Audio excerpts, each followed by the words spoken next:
All right, get ready, because today we're diving into a theory that might just totally flip your understanding of history. Oh, yeah. This one is a doozy. It's all about the King James Bible, colonization, and get this, the letter J. Yep, the letter J. Like, did it even exist back then? Right, that's the whole thing. We're looking at a historical analysis, a Dane Calloway video essay, from YouTube, Yeah. and a briefing document about the video. They all say the letter J wasn't even a thing in English when King James was around. If you think about it, it's kind of wild. Like, our whole alphabet, we take it for granted. Totally. And at first I was like, okay, sure, But then I saw this 1612 document. It's called For the Colony in Virginia, Britannia, and they literally use V for W and U for V. It's true. Letters weren't always set in stone. You know what I mean? They changed over time, how they were used, where you were. So then, how could James even be spelled that way if J wasn't a letter? These sources, they're saying the king's name was Tames. Yeah, Tames. They connect it to the River Thames, named after him. Thames in English, but linked to the Latin Tamus and how the river's name was spelled way back. So is it that easy? King Tames just became James over time? There's more to it than that. They're saying this name change, it wasn't just random, but it was done on purpose. On purpose to do what?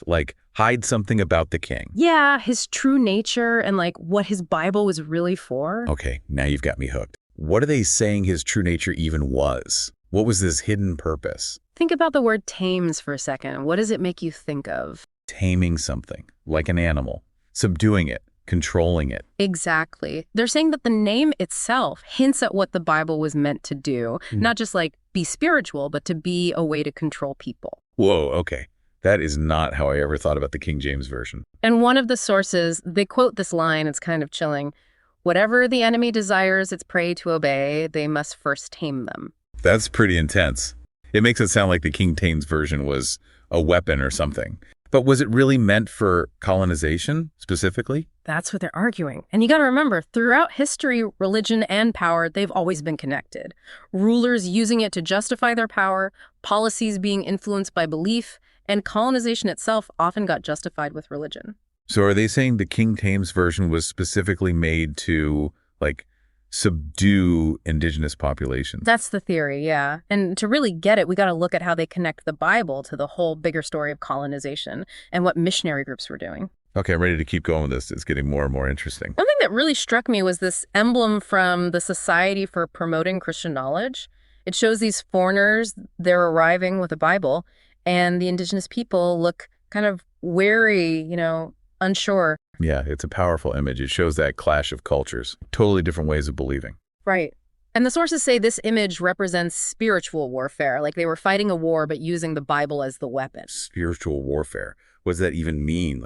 Forcing people to convert? Not always force, but a deliberate plan to replace their beliefs with Christianity. Dismantling what was already there, their power structures, social norms, spirituality, and making space for something new that benefits the colonizers, So not just spreading the word of God, but using it as a way to dominate. That's the argument. And to really grasp the spiritual warfare thing, we need to get into the whole curse concept they talk about. They say the Bible was used to make indigenous people think they were being punished by God. A curse. What do they mean by that? Basically, that the Bible was twisted to manipulate history and make it seem like indigenous people's suffering was God's will. That's heavy stuff. But how could they possibly convince anyone? We'll get into that more in the next dive, but before we go there, what's standing out to you so far? Honestly, it's just wild to think that something like a letter, from the alphabet could be manipulated like that. If J really was added later, what else are we just blindly accepting as true? It makes you question everything. It really does. And that's kind of the whole point of this, right? It's about questioning those assumptions and being open to other ways of looking at things. And we've got a lot more to unpack. So buckle up. I'm still kind of stuck on that whole spiritual warfare thing and how it ties into this King James Bible. It really makes you rethink how we see religion and colonization, doesn't it? For sure. We usually think of missionaries spreading the word of God, Yeah. But these sources, they're saying it was way more calculated than that. Yeah, it wasn't just about saving souls. It was about gaining control. And the King James Bible, if this theory is right, was a big part of that. It makes you wonder, we see history as this march of progress, but what if that's just covering up a much darker reality? That's a really good point from different angles, challenge the usual stories, and face those uncomfortable truths. So how does this idea of the King Tames Bible being a tool for control connect to this curse thing? Well, the curse, as they explain it, is this belief that indigenous people were being punished by God, like it was all part of his plan. Almost like a mind game to make them give up and just accept it. Exactly. If you believe your suffering is meant to be, you're not going to fight back. You might even start seeing the colonizers as, like, instruments of God, which just strengthens their power. That's a scary thought. Yeah. But it also kind of explains why some indigenous people did convert. If you're told your traditional beliefs are the cause of your misery, it's only natural to look for something else. That's a great point. It shows how complicated conversion was during colonization. It wasn't always a simple choice. And this whole curse being a manipulation, it goes back to that quote about taming the prey before they obey. Absolutely. It suggests they designed the King Tames Bible to make people feel powerless, like breaking their spirit and making them easier to control. You said earlier that they connect this manipulation to changing Tames to James. Can you explain that a bit more? And they argue that changing the name wasn't some accident, but a way to cover up the king's true nature and what the Bible was really about. So getting rid of Tames erases that connection to subduing and controlling. Exactly. Like they're trying to clean up history, make it sound nicer by hiding the bad parts. It's kind of like something out of Orwell, rewriting history to control the present. It's a good comparison. It shows how important it is to think critically, to question the stories we're told, and look for the deeper truth.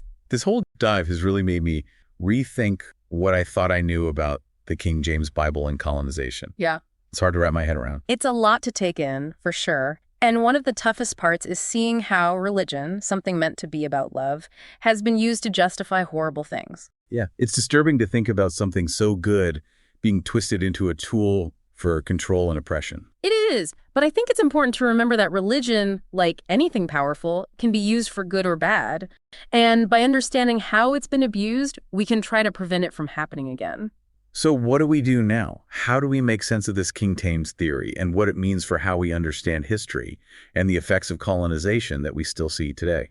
That's the big question, right? And I think the first step is just to sit with the discomfort, accept that feeling of unease that comes with realizing history might be a lot more complicated than we learned in school. Yeah, it's tempting to just dismiss this whole theory as crazy. But the evidence they present, like the missing J and the history of the name Tames, it's hard to just brush it aside. It is. And even if we don't completely buy the theory, it makes us think about these tough questions about power, manipulation, and how religion has shaped the world. Let's say just for a minute that this theory I hear is true, that the King Tames Bible was used as a tool for colonization. What changes? How does that shift our understanding of history and its impact today? That's the real question, isn't it? I think one of the biggest things it does is make us rethink colonialism as more than just taking land and resources. It becomes about how entire cultures and beliefs were attacked and destroyed, It's not just the physical stuff, but the way they went after people's minds and spirits. Right. And if this theory holds up, that wasn't an accident, it was planned. The King Tames Bible being one of their main weapons. Man, that's dark. It makes you wonder how many other historical stories have been changed or twisted to benefit the powerful. That's a question we should always be asking. Who's telling the story? What's their agenda? And whose voices are we not hearing because of it?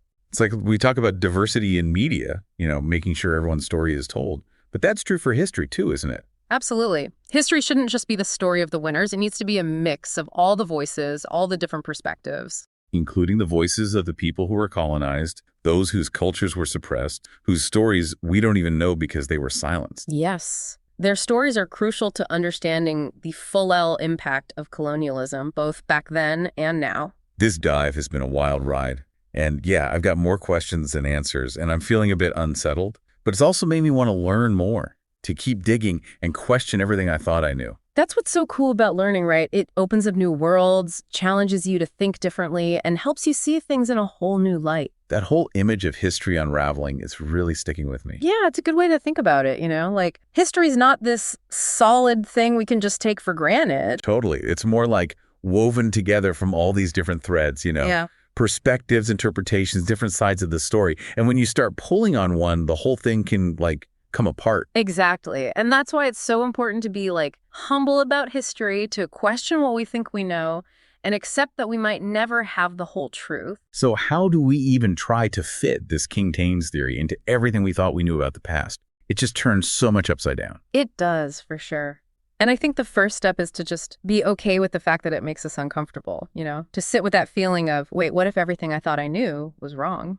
Right. It's easy to say this theory is just crazy, but the things they point to, like the missing J and the whole Tames connection, it's not nothing. It's not. And even if we don't fully believe the whole theory, it makes us think about power, about people being manipulated, and how religion has been used in ways that, well, aren't so great.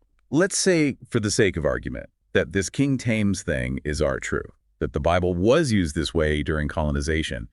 What changes? How did that affect how we understand history and how it still impacts it? That's the big question, right? I think one of the biggest impacts is that it changes how we see colonialism.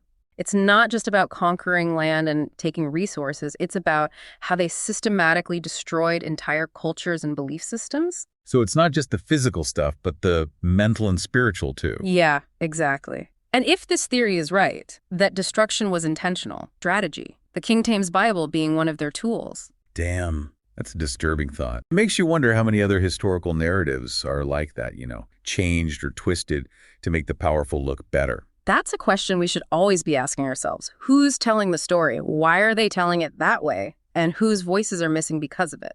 We talk about representation in media, right? Making sure everyone's story is told.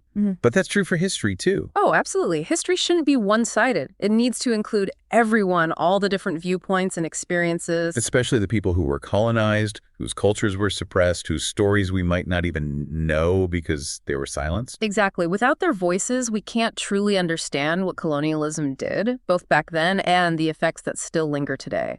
Like an eye-opener. I've got more questions than answers, and yeah, it's made me feel kind of uneasy, but it's also sparked this, need to learn more, to keep digging and question everything I thought was true. That's what's so great about, really engaging with ideas. It opens up new ways of thinking, challenges you, and shows you the world in a totally new way. So as we wrap up this whole exploration of the King Tames theory, what do you hope our listeners will take away from it all? I hope they leave with a sense of curiosity about history, a willingness to question what they're told, and a desire to keep learning and exploring these big ideas. I think that's a perfect way to put it. This dive has been about questioning, facing some uncomfortable truths, and accepting that history is complex and messy. And remember, this isn't the end. The best leave you with more questions than answers, and that drive to keep searching. So to everyone listening, keep asking those tough questions, keep digging for the truth, and stay open to new ideas. Who knows what other mysteries are waiting to be uncovered? Thanks for joining us. We'll catch you on the next one.